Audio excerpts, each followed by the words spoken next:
Hello guys, welcome to the second lecture of embedded system. In this lecture we will be discussing about some definitions, the history and the overview of an embedded system. So instead of going to theoretical, let's see an example of an commercially available embedded system. Let's open the device and let's see how we can develop our definitions out of that device. Okay, so let's go.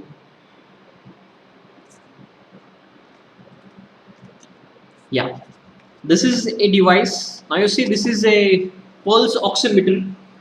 Now this device I brought because it is used in medical side.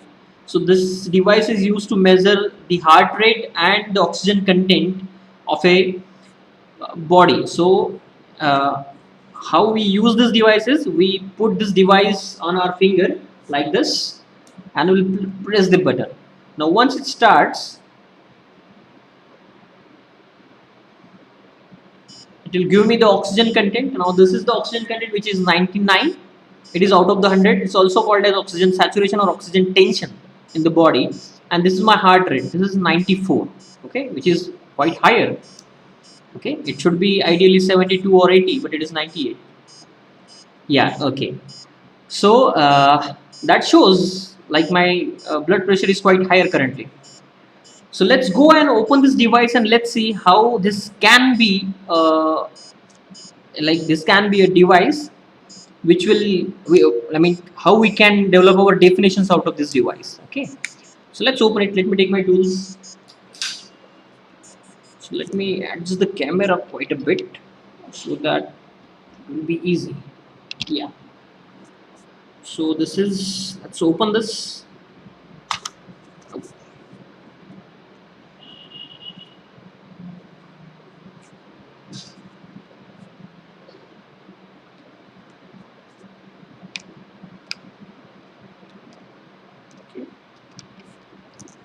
Yeah, so the front cover is out.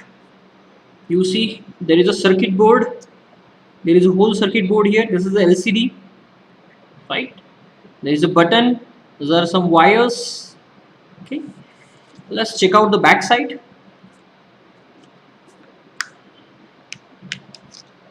Yeah, once you open the back side, there is a two batteries, 1.5 volt batteries, right? This is AAA size 1.5 volt batteries.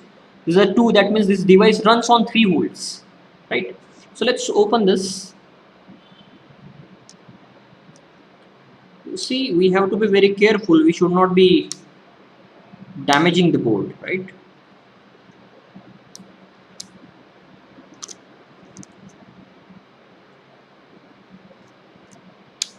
Yeah, this is open. So you see, it is a double-sided PCB, right? On one side there is all circuitry along with the processor and the crystal.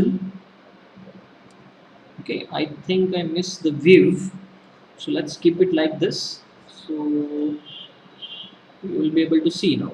Yeah, so this is my crystal, this is my processor, this is a sensor, and these are the bisync circuitry required for sensor configuration.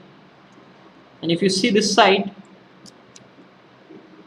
this is LCD, this is the button for starting and configuring this device, and this is small speaker which beeps out. Okay, so let's develop our definition out of this.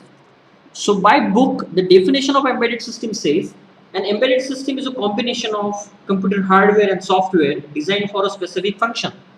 So you see, this is a combination of a hardware. You see, this is the complete hardware, LCD, the buttons, the processor, right, and all this. Along with that, we have written a software which we called as a programming, and we have dumped that software into this chip, and that's why it shows all the readings, right? If we start this device, it will show this pulse oximeter and version 1.0.0 and all those things along with this graphics, because we have dumped our software into this. So this is my typical embedded system. I can develop my definition as it is a combination of a hardware and a software designed for a specific function, right? Now again, the definition says it can be a independent device or it can be a part of a larger system.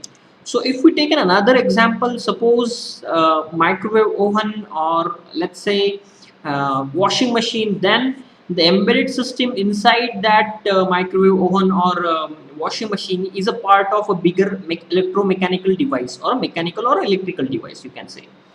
So this is the definition of embedded system that we can derive from this board, right? Let's talk about the second definition, which is in the book, and that definition says an embedded system. An embedded system is a computer system. An embedded system is a computer system. It's a combination of a computer processor, memory, input-output peripherals, and has a dedicated function with a larger electromechanical device.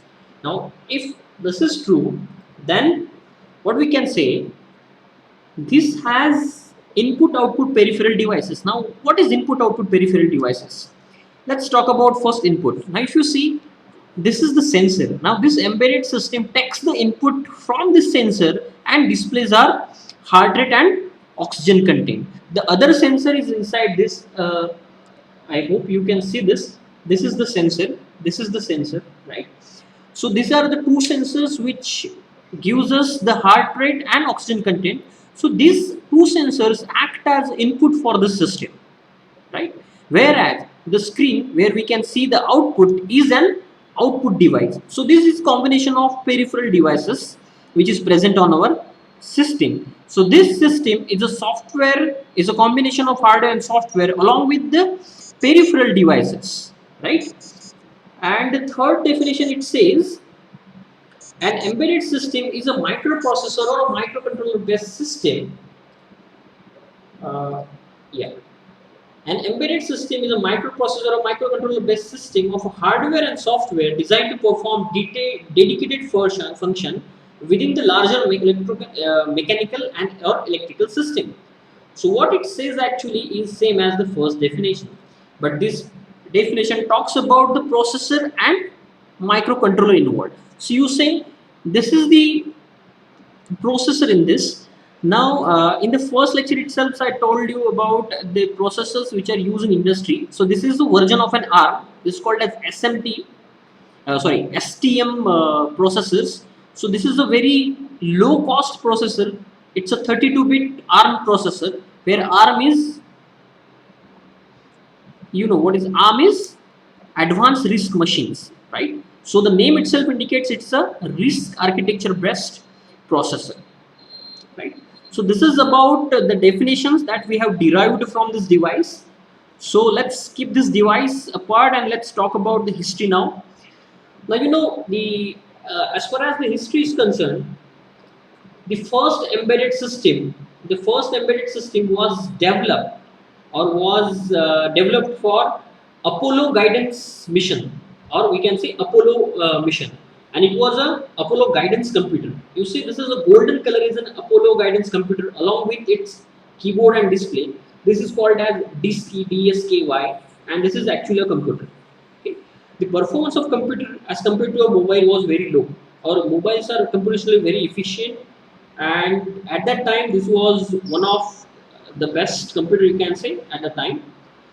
After this, in 1971, Intel released the first commercially available microprocessor, and that microprocessor was Intel 4004, right? So after that, in 1978, the National Engineering Manufacturers Association released a standard for programming microcontrollers, standard for programmable microcontrollers. And then the processors along with the memory. So initially there were processor, and then people have developed a processor along with a memory input output system on the chip itself, and that particular chip they called it as a microcontroller.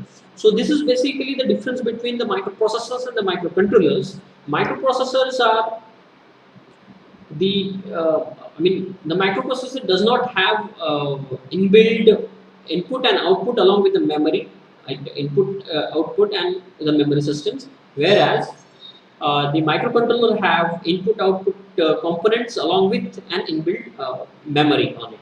And that's the definition between or the difference between the microprocessor and the microcontrollers. So this is for today. We'll discuss the some examples and the overview in the next section.